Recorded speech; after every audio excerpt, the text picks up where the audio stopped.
entire estate, ancestral seat and all, on the market, and decamped to Paris with his mistress and the proceeds. But in 9 cases out of 10 he couldn't. The terms of the family settlement prevented him. And that was just what it was meant to do. A strict family settlement turned the owner into a tenant for life, able to enjoy his estates and the income they generated, but unable to dispose of any part of them without the consent of the trustees. If the Van Dyck and the First Folio had been deemed at some point to be heirlooms, he couldn't flog those either. And the settlement entailed the estate on the landowner's eldest son. A move guaranteed to keep everything together, in contrast to European practice, which split landholdings among children on the death of the parent. Long-established landowners supported the system. After all, if young Johnny came down from Cambridge with a chorus girl for a wife, or gambled away his allowance, at least the settlement would limit the damage to the family finances, while simultaneously railing against the shackles which prevented them from doing exactly what they liked with their own property. Reformers argued that the settlement was an outdated feudal practice, hampering the working of the free market, and that the agricultural depression justified their demands for change. In 1882, agricultural improver James Caird told a royal commission, "Landowners will find it necessary to have utmost freedom of action in view of the great competition upon which we are entering with America, and anything that prevents that freedom of action is undesirable."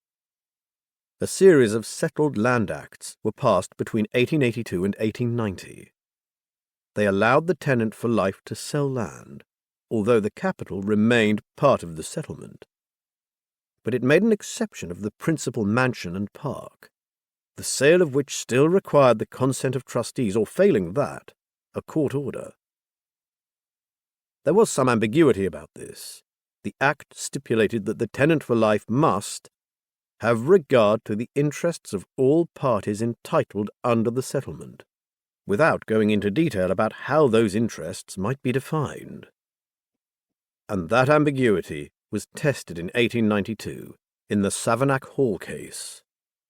Savernake Hall, more correctly known as Tottenham House, was a large late Georgian mansion in Wiltshire, built on the site of and incorporating parts of 2 earlier houses, one from the 1570s and the other, designed by Lord Burlington, from the 1720s.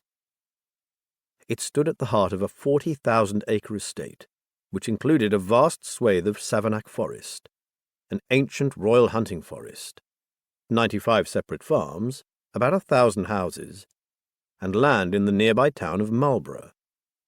All this belonged to the Brudenell Bruces, Marquesses of Aylesbury and Wardens of Savernake. In 1878, the title and the estate, along with several others in Yorkshire, including Jervaux Abbey, were inherited by the 77-year-old Ernest Brudenell Bruce.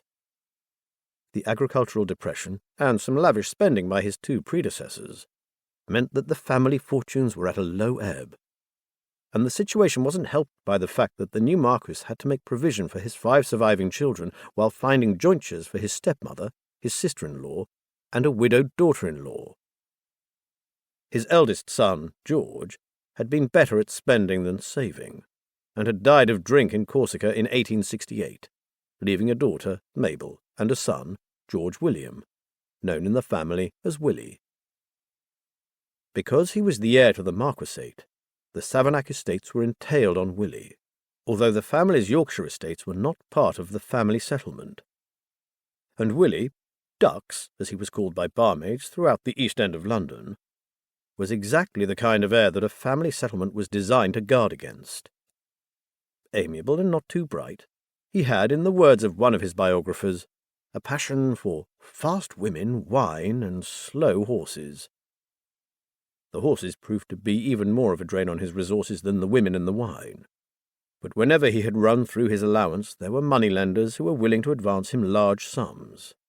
He was expected to come into money when he was 21, and it was also generally known that the Savernake entail would come to an end when his elderly grandfather died, leaving him the absolute possessor of an enormous estate. By 1884, his debts amounted to an astonishing £175,000, many millions in To keep listening to this audiobook for free, click the link in the description. It will take you to a free Audible trial where you can listen to this and many other books for free for 30 days.